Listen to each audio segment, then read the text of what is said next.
Hey, top Penalized Math Industry, and we are going to be proving the Pythagorean theorem. So, the Pythagorean theorem, as you probably know, is one of the fundamental theorems of geometry, and also it can help you with some algebra, but especially trigonometry. So, Pythagorean theorem was invented and founded by a mathematician named Archimedes or Archimedes. I don't know how you sound it, but we do know in fact that it is solved when you have a right triangle. Triangles that look like these. And when you do them, you have labels. We're going to say that this is A, and for over here, we're going to say this is B. And the last side is going to be C.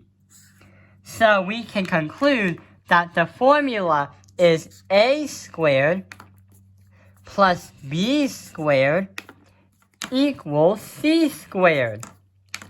And yeah, A squared plus B squared equals C squared. And it's useful because when there's a right triangle, you find C, or the hypotenuse. You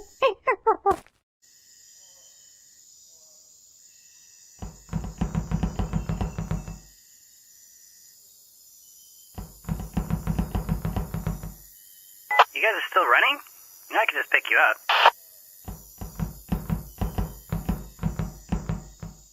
Oh, you're staying committed to your choice. I can respect that.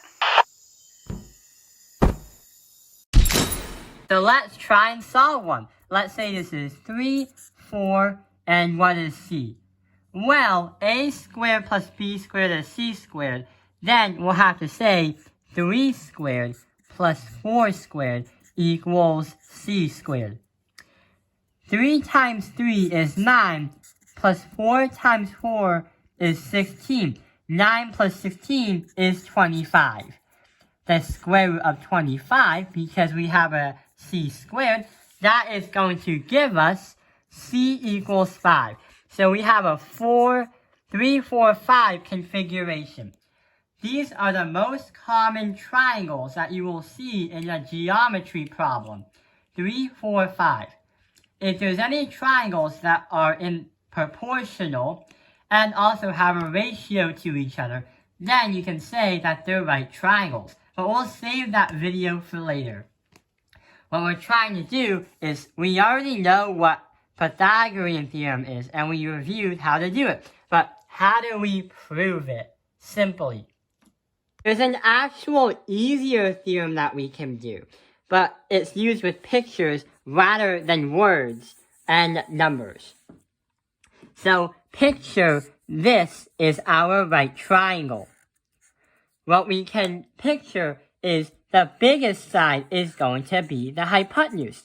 And we are going to put a square, a giant package. This is going to be our C squared.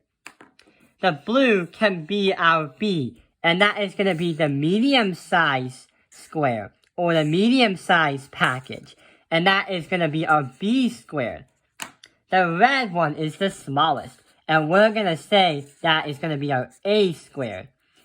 Going back to the problem that we solved earlier, if we do a 3, 4, 5 configuration, where red is 3, blue is 4, and green is 5, 3 times 3 is 9, 4 times 4 is 16, 5 times 5 is 25.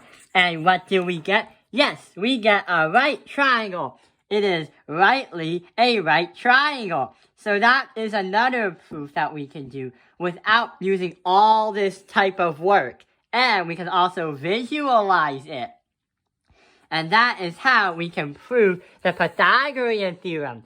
If you have any other ways you can prove it, type in the comments below, because I'm curious to hear what they are. And also, there are over 350. Can you get them all? Can you? Well, we gotta catch them all. Gotta catch them all. I hope this video has helped you understand proving Pythagorean theorem. Thank you for watching How Penalized Math Industry. Like and subscribe.